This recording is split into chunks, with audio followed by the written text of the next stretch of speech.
These are the sounds of Tatar.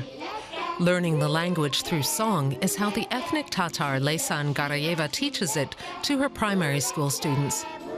That these Tatar children can still learn their native language is thanks to the school principal, PAVEL SHMAKOV.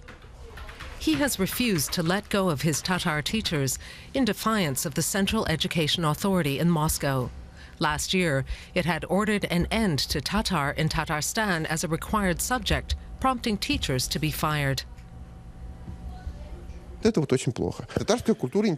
decision was bad. The Tatar culture with its poets and writers is very interesting. It won't be learned about if the language is removed as a required subject. That would be the beginning of the end of the Tatar culture. Diversity is important.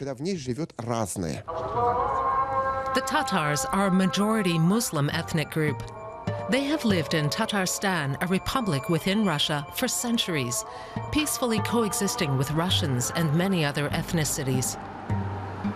Within the walls of the citadel in Kasan, the republic's capital, a mosque and church side by side symbolize a long history of balancing local custom with the majority culture.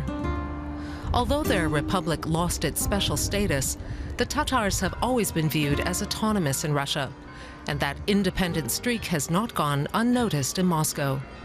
A year ago, President Vladimir Putin demanded that schools in Tatarstan only teach Russian as a required language, no more Tatar. The decree came as a shock to the Tatars. MIKHAIL SHCHEGLOV is the chairman of the Society of the Russian Culture of Tatarstan. He thinks the Tatars have too many rights in their republic, which could lead them to split off from Russia. Tatar is a useless language, he says, because the Tatars all speak Russian anyway. Как такового государства, Республика Татарстан. The Republic of Tatarstan is not an independent state. It is always and forever a part of Russia. All the symbols of state are nothing more than decoration. It's an imitation. So Tatar as some kind of state language is best to be abolished.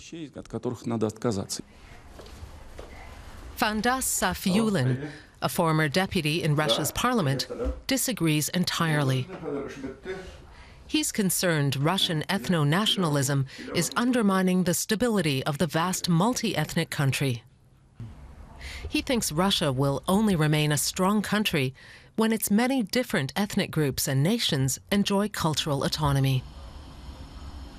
I'm not worried that our Tatar language and culture will vanish. I think they'll survive. But smaller ethnic groups could end up losing their identity if these new regulations aren't scrapped. And that would be a catastrophe.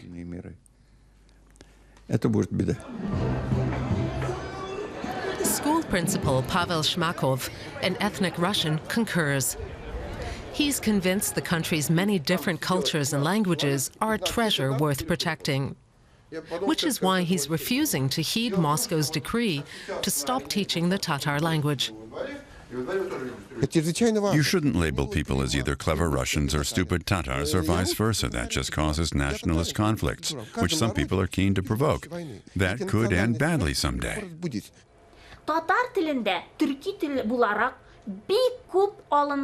By teaching her students the Tatar language, Laysan Garayeva is helping them discover their Tatar identity. Garayeva and her pupils want to keep the Tatar language as a school subject, for practical reasons too. It's really helpful to know the Tatar language when you live here. Many shopkeepers only speak Tatar. Knowing the language of your ancestors helps you better understand the culture. It makes for a more peaceful life.